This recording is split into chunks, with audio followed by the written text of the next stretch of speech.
Today, my presentation is on artist and photographer Thomas Allen.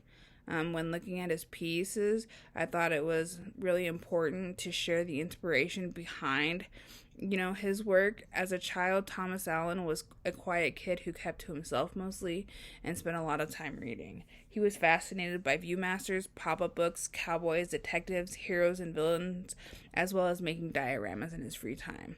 In an artist statement made by Thomas Allen, another thing that he has mentioned that inspired his work is his 8-year-old daughter Mirren and her childlike sense of wonder about how things work around in the world around her. So the first set of artwork we're going to look at by him is his pulp fiction. When looking at Thomas Allen's Pulp Fiction paper cutout covers, I am really impressed with how he involves me as the viewer. I am immediately drawn into each scene. He does a really great job of portraying emotions, both intense ones and subtle ones alike. As you can see here, you know what I mean? There's a stark contrast between the fear in these people's eyes versus the seduction and the coy smile that this lady is giving, and the intense, facial expressions of these people being slapped. So I think he does a really good job of portraying several types of emotions with equal intensity and purpose. I also really like the careful placement of the cutouts that he used to create these scenes. I think that they're thought provoking, and as the viewer, you can't help but try to interpret the story that is unfolding before you. I am really impressed with Thomas Allen's photography skills and the angles he uses to capture these scenes just right. I also really appreciate how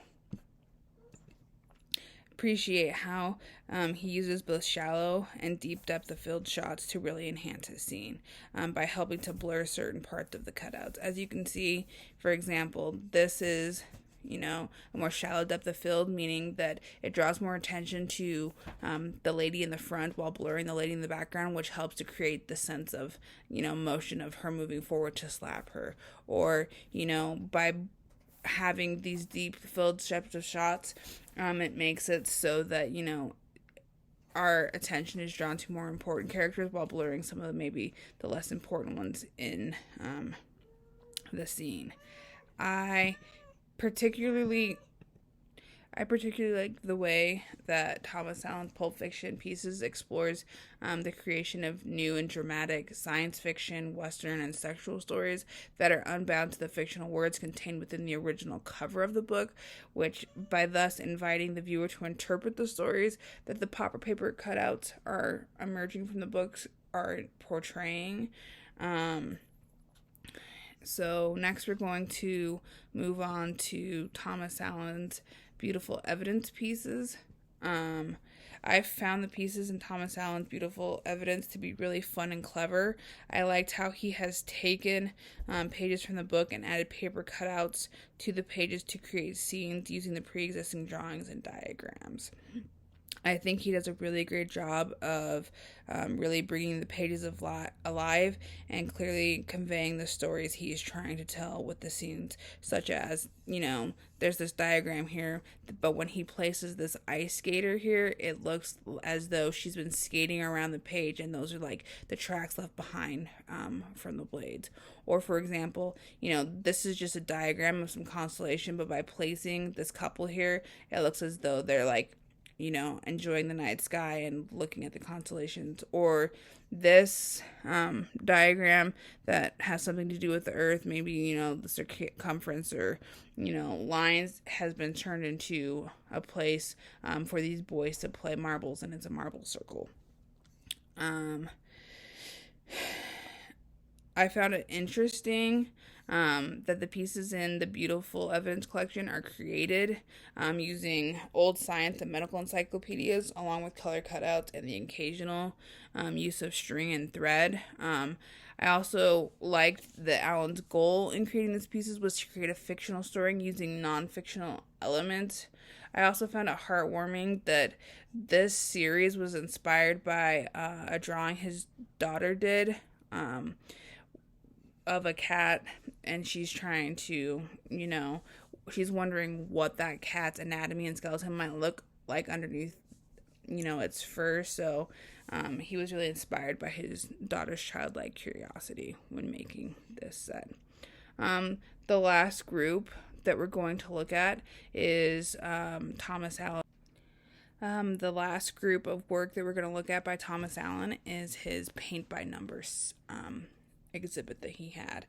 And so Thomas Allen's paint by number series is a little bit different than his normal work, which usually includes books and adding paper cutout pop-ups. It's different in that he is using a subtractive method and is cutting out things and people that are seen on the strip to create the piece.